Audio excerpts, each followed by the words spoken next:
তরুতলে বসে পান্ত শ্রান্তি করে দূর, ফলাস্বাদনে পায় আনন্দ প্রচুর, বিদায়ের কালে হাতে ডাল ভেঙে লয়, তরু তবু অকাতর নাহি কিছু কয়। আপনারা নিশ্চয়ই এই কবিতাটি শুনেছেন।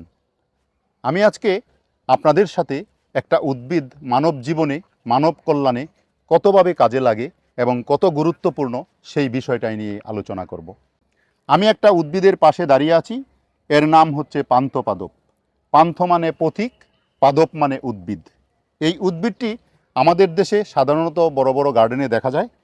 এছাড়া এটাকে ট্রাভেলার্স ট্রি বলা হয়, এটাকে পথিকের উদ্ভিদ বলা হয়, পথিকের পাম বলা হয়। এই উদ্ভিদটি সাধারণত যেখানেই রোপণ করা হোক পূর্ব পশ্চিমে রেখা বরাবর থাকে, অর্থাৎ এর পেটিউলগুলি এবং পাতাগুলি পূর্ব পশ্চিম দিকে মুখ করে থাকে। এই জন্য এটাকে ইস্ট ওয়েস্ট পাম বলা হয়। এছাড়া এই উদ্ভিদটি পাতা যেহেতু পূর্ব এবং পশ্চিমে রেখা বরাবর মুখ করে থাকে, এই জন্য এটাকে বলা হয় দিকদর্শন যন্ত্র বা ইস্ট ওয়েস্ট প্ল্যান্ট। ধরে নিন আপনি কোনো রাস্তায় হাঁটছেন বা অনেক দূরে কোথাও গিয়েছেন, সেখানে যে আপনি দিক নির্ণয় করতে পারছেন না, সেই সময় আপনি কি করবেন? তখনকার সময় কি করতো, যখন ডিজিটাল পদ্ধতি ছিল না, তখন মানুষ এই পান্থপাদপ উদ্ভিদের পাতার অবস্থান দেখে সেখানকার দিক নির্ণয় করত। এই কারণেই এটাকে দিক নির্ণয়কারী উদ্ভিদ বলা হয়ে থাকে। এর বোটানিক্যাল নাম হচ্ছে রাবিনালা মাদাগাস্কারেন্সিস। এই উদ্ভিদের পাতা এবং পেটিউল যখন দূর থেকে আপনি দেখলে মনে হয় যেন বিশাল দৈত্যাকার একটি পাখির পাখা বাতাসে দুলছে। সাধারণত এর পাতার গোড়ায়, অর্থাৎ পেটিউলের গোড়ায় এবং নৌকাকৃতির ব্র্যাক্টের মধ্যে শিশির এবং বৃষ্টির জল জমা হয়।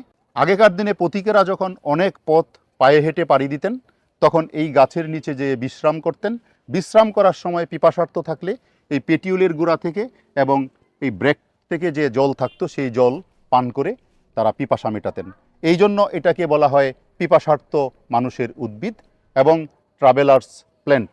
যেহেতু যারা ট্রাভেল করে যাওয়ার সময় এর থেকে পানি পান করে তার পানির তৃষ্ণা মেটায়, এই জন্য এটাকে ট্রাভেলার্স প্ল্যান্ট বলা হয়। বর্ণিত প্রত্যেকটা বিষয় এই উদ্ভিদের নামকরণের সাথে যথার্থ হয়েছে, অর্থাৎ প্রত্যেকটা নাম যথার্থ হয়েছে এই উদ্ভিদের গুণাগুণের সাথে। কোন তরুপ্রেমীর হাত ধরে বাংলাদেশে এই উদ্ভিদের আগমন ঘটেছিল তার সঠিক ইতিহাস জানা না থাকলেও এই উদ্ভিদের ইপিথেট অংশের নামটি মাদাগাস্কারেন্সিস। এর থেকে পরিষ্কার বোঝা যায় এই উদ্ভিদটি মাদাগাস্কারের আদি উদ্ভিদ, এর আদি নিবাস মাদাগাস্কার। যাই হোক, এই উদ্ভিদটি বাংলাদেশের আবহাওয়ায় খুব চমৎকারভাবে খাপ খাইয়ে নিয়েছে এবং বড় বড় উদ্যানে এই উদ্ভিদটি শোভাবর্ধক উদ্ভিদ হিসাবে শোভাবর্ধন করে যাচ্ছে যুগ যুগ ধরে।